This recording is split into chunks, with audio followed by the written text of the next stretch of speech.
Bonjour à tous, c'est Adrien de l'Académie OPP Golf. Je suis ravi de vous accueillir pour cette nouvelle vidéo. Aujourd'hui, nous allons voir comment sortir du bunker en toute facilité grâce à 3 étapes clés.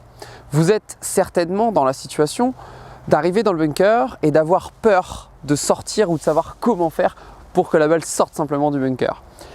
Vous êtes peut-être aussi dans le cas où vous ne savez pas assurer un bon impact pour que vous puissiez au moins projeter la balle au plus près du green à chaque fois.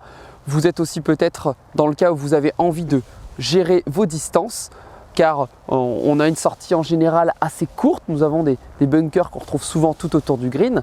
Les sorties de bunkers longues sont un peu différentes, mais en tout cas pour toutes les sorties courtes autour du green, le principe que nous allons voir sera adaptable pour toutes ces sorties. Donc si aujourd'hui vous avez des problèmes de sortie de bunker et que vous souhaitez sortir facilement, il faut savoir structurer votre entraînement. Ce n'est pas en une seule étape qu'on arrivera à sortir du bunker, il faut pouvoir accepter certains processus. Voilà. La première grande étape, ça si vous devez retenir une chose, c'est que l'idée d'une sortie de bunker, c'est lorsque vous êtes dans un bunker, il faut pouvoir sortir du sable. C'est le sable qui porte la balle. Si vous comprenez bien que à chaque fois que vous entrez dans un bunker, c'est le sable qui porte la balle, vous allez accepter les étapes que je vais vous présenter maintenant. Le sable porte la balle car en fait, nous ne touchons que très peu, voire pas du tout la balle normalement quand on réalise une très bonne sortie de bunker. Et l'idée, c'est qu'aujourd'hui, j'aimerais aider les joueurs à structurer leur entraînement. Donc, vous vous rendrez par exemple au practice et la première étape clé d'une sortie de bunker, c'est que si l'on veut qu'une balle sorte, il faut pouvoir créer de la vitesse. Si vous pouvez créer de la vitesse, ce sera en tout cas intéressant pour réussir à propulser le sable. Voilà, je vais vous faire un petit exemple tout de suite. Vous prenez un peu de bunker dans la main. Si je lance le bunker en fin de compte avec une petite vitesse, c'est-à-dire avec une petite amplitude, mon sable n'ira pas très loin et donc la balle étant portée par le sable, je vais plutôt faire une petite sortie de bunker. La deuxième étape, c'est de me dire si cette fois je prends du sable mais que je lui donne plus de vitesse grâce à un balancier plus important et à une exécution plus importante, je vais propulser ma balle plus loin. Voilà, déjà comprenez que l'endroit où vous allez sortir le sable, c'est-à-dire la distance que vous allez donner au sable va quand même vous aider à propulser la balle en dehors ou pas du green. Donc l'un des premiers points clés, c'est prendre du sable en créant de la vitesse. Vous allez me dire oui, mais créer de la vitesse, donc ça peut être très bien, mais on peut le faire sans toucher le sable. Donc pour toucher le sable à chaque fois, il y a un deuxième grand principe qu'il va falloir respecter, c'est le point d'entrée dans mon sable. Donc vous verrez à la vidéo que là voilà, je vais montrer le point d'entrée qui se situe en général 1 à 2 cm derrière la balle. Donc si voilà, vous voulez vous représenter ça, ça fait de 1 à 2 doigts derrière la balle. C'est-à-dire qu'on va devoir viser à un endroit précis, juste derrière la balle pour être sûr de bien impacter sa balle. Pour réussir donc, le principe du point d'entrée dans le sable, il va falloir respecter un deuxième principe clé. Voilà. Donc retenez que si vous arrivez dans le sable, l'objectif de votre entraînement, c'est de pouvoir sortir le sable, plus ou moins loin, en fonction de la distance que vous avez à faire. Donc il faut créer de la vitesse. Deuxième étape, il faudra pouvoir respecter un point d'entrée précis dans le sable. Voilà. Si déjà vous respectez ces deux principes, vous sortirez à chaque fois. Pour continuer en tout cas sur des sorties de bunker beaucoup plus précises, à un niveau confirmé ou expert, je vous inviterai dans d'autres vidéos voilà, à vous faire découvrir les méthodes que j'ai mises en place grâce au fonctionnement par arborescence. Mais déjà, avec ce que je vais vous donner aujourd'hui, vous pourrez sortir à chaque fois si votre problème est bien entendu d'avoir peur des sorties de bunker ou au contraire de ne pas pouvoir assurer une sortie de balle en milieu de green. Voilà. Alors, première étape, on a dit tout à l'heure, c'est la vitesse. Rendez-vous au practice, et vous prenez un saut de balle et en fin de compte, voilà, aujourd'hui j'ai pris l'axe de mon drapeau, mais si je tape des balles, en fin de compte pour commencer à créer de la vitesse, je vais venir m'installer dans un bunker, donc je vais prendre un petit peu de recul, je vais venir m'installer en positionnant donc ma face vers ma cible, d'accord, ici, hop là, on va bien positionner, on va positionner sa face vers la cible, On va écarter les pieds, d'accord? Avec un stance assez large, hein. Donc je vais avoir des pieds quand même assez écartés parce que le sable, ça me fait bouger, donc il faut rester assez stable. Et je vais donc créer de la vitesse. Je vais créer de la vitesse avec un poids de corps qui va être assez fixe. C'est-à-dire que je vais écarter mes pieds, je vais placer donc ma colonne vertébrale à 1 à 2 cm derrière la balle, pas plus, et je vais tourner autour de cet axe. C'est-à-dire que quand vous commencez votre entraînement, vous devez, dans un premier temps, on a dit créer de la vitesse, vous devez accepter de donner de la vitesse. Pour accepter de donner de la vitesse, donc vous tracez une ligne et qui se situe bien sûr à 2 cm derrière la balle, et vous allez, en vous installant, créer de la vitesse. Donc ça va être soit en demi-swing, en 3/4 de swing ou en plein swing. Et vous allez créer de la vitesse, mais surtout, vous allez vous concentrer à créer de la vitesse en gardant une colonne vertébrale face à la ligne que j'ai tracée au sol. Donc demi-swing, vous voyez le sable ne sort pas complètement du bunker. En tout état de cause, j'ai quand même touché la ligne. Voilà, donc ça c'est un point que je dois vérifier. Je n'ai pas assez de vitesse pour que la balle sorte, donc je vais augmenter, je vais monter en 3/4 de swing. Super. On voit que le sable commence à sortir du bunker. Troisième étape, plein swing. Voilà. Cette fois, le sable sort largement du bunker. Vous commencez avec une dizaine de balles comme ça. Alors, j'ai pris des balles de practice, voilà, parce qu'aujourd'hui, je vous fais une démonstration sur le parcours. J'ai pris des balles de practice pour vous montrer un petit peu le fait que vous allez forcément créer une distance plus importante. En faisant un plein swing, vous allez faire des distances qui vont être quand même assez longues. Mais c'est pas grave, c'est une prise d'information.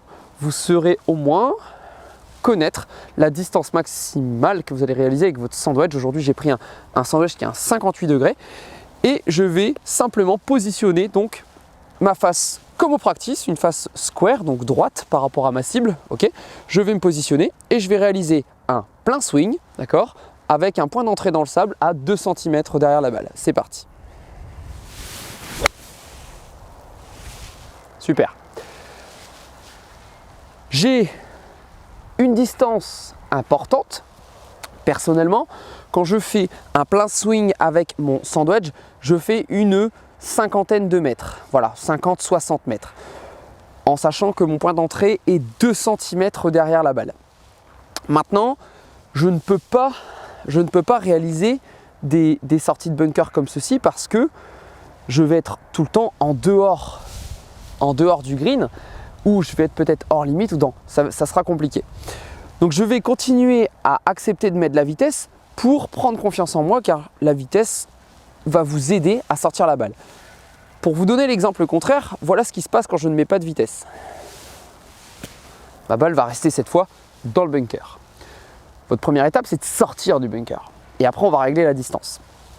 Pour, en tout cas, réussir à calibrer vos distances, on le verra plus tard, il faudra, dans tous les cas, assurer l'impact dans le sable. Voilà. Donc la première étape, créer de la vitesse, que ça soit en demi-swing, en 3/4 de swing ou en plein swing, il faudra créer de la vitesse et accélérer dans la balle. Je vous l'ai dit tout à l'heure, la deuxième étape, c'est d'assurer un point d'entrée dans le sable précis. Quand votre club, en fin de compte, fait un arc, d'accord, par rapport à votre position devant la balle, il va produire un cercle. Dans ce cercle, donc on appelle l'arc, le club est au sol, monte, redescend et touche un point bas dans l'arc et remonte. Nous, ce qu'on veut, c'est que ce point bas soit 2 cm derrière la balle. Pour assurer ces 2 cm, que faut-il faire? Quand vous êtes positionné par rapport à votre balle, ici, ok, prendre une balle pour faire la démonstration. Voilà, je trace une ligne. Donc vous avez écarté vos pieds pour être bien stable et ne plus bouger. Seulement, en fait, vous allez positionner votre balle plutôt vers le talon gauche et vous allez ouvrir la pointe de pied. À quoi ça va me servir? Ça va me servir en fin de compte à aller pousser avec le genou en flexion au-dessus de ma pointe de pied. Pourquoi je fais ça? Parce que en ayant une flexion une flexion est basse, je vais assurer en fin de compte un rebond et un point d'entrée dans le sable. Je vais assurer deux éléments en même temps, c'est-à-dire un point d'entrée qui va être fixe et un rebond. Vous allez me dire comment on fait pour être sûr que je touche 2 cm avant. Alors c'est tout simple. Votre sternum, c'est lui qui va donner l'endroit, ou votre colonne vertébrale, l'un ou l'autre, c'est lui qui va donner l'endroit où vous allez vouloir rentrer dans le sable. Donc vous fléchissez votre genou, comme ça vous allez assurer en fin de compte un rebond très régulier. Et en tout cas, on ne va pas changer la profondeur du coup, on ne va pas ici assurer un club qui descend trop dans le sable ou au contraire qui remonte trop tôt. On fléchit, on maintient un même plateau. Une fois que j'ai réalisé ce genou fixe, je vais surtout essayer de placer mon sternum, voilà, grâce à cette flexion, à l'endroit où je veux que mon club rentre. Donc si je veux que mon club rentre 2 cm avant, je vais tourner en gardant mon sternum autour du point d'impact que j'avais choisi. Si au contraire, regardez, je mets mon sternum, mais pourtant toujours avec mon genou fléchi, donc très bien, le genou va m'assurer la bonne glisse. Par contre, mon sternum étant largement derrière la balle, je vais avoir un point d'entrée dans l'arc beaucoup trop avant. Donc, la deuxième grande étape, c'est d'assurer la flexion pour assurer un rebond et une quantité de sable régulière. Et le sternum, je le place en fonction du point d'entrée dans mon arc. Donc, vous placez votre main comme ceci au milieu de vos deux pectoraux et vous aurez donc une visualisation du placement de départ. Une fois que vous êtes dans cette position, il suffit de créer de la vitesse autour de cet axe. Voilà. Le petit repère, c'est que vous allez sentir que votre cuisse, votre quadriceps ici chauffe vraiment musculairement. Si vous sentez que ça chauffe, vous êtes plutôt dans la bonne position. Si vous êtes dans une légère flexion, ça ne fonctionnera pas. Il faut vraiment aller appuyer sur ce genou gauche. Voilà. Alors ce que je vous propose, c'est maintenant de faire une petite démonstration et de faire un récap de ce qu'on vient de dire. Donc je joue par exemple la cible qui est là-bas, avec le drapeau, je place ma face de club, j'écarte mes pieds de façon assez large, j'ouvre la pointe de pied et j'appuie fortement donc sur mon genou gauche. Une fois que j'ai fait ça, je place mon sternum. Donc voilà, c'est facile comme ça, je sais où je vais positionner ma balle par rapport à mon talon. Super, là je suis à 2 cm derrière. J'ai pour l'instant laissé une face square, hein, on parlera de la face un peu plus tard. Une fois que ça c'est fait, je vais monter au moins en 3/4 de swing pour créer de la vitesse. C'est parti.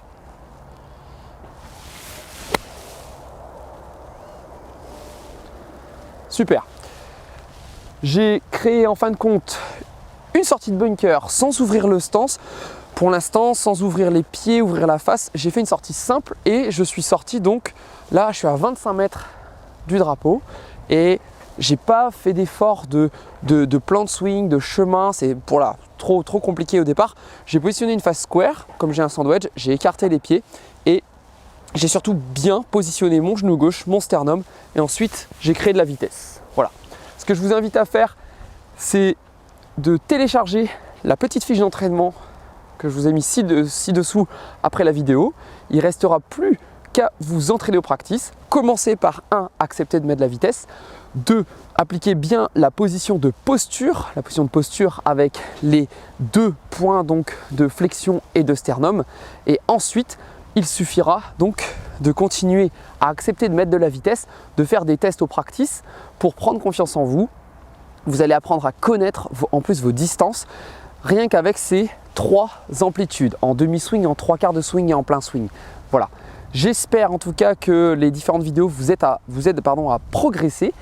Il suffit de suivre ma page YouTube si vous voulez recevoir les prochaines vidéos et aussi, pour ceux qui ne l'ont pas encore fait, de vous inscrire au guide d'entraînement. Je remets le lien en dessous de la vidéo. Je vous souhaite à tous un bon entraînement. Je vous dis à très bientôt. Un petit commentaire, ça serait voilà, sympathique de votre part pour aussi connaître vos problèmes. Dites-moi en fait ce qui vous ennuie dans votre jeu et je vous aiderai à trouver des solutions. Voilà, à bientôt et bon entraînement à tous.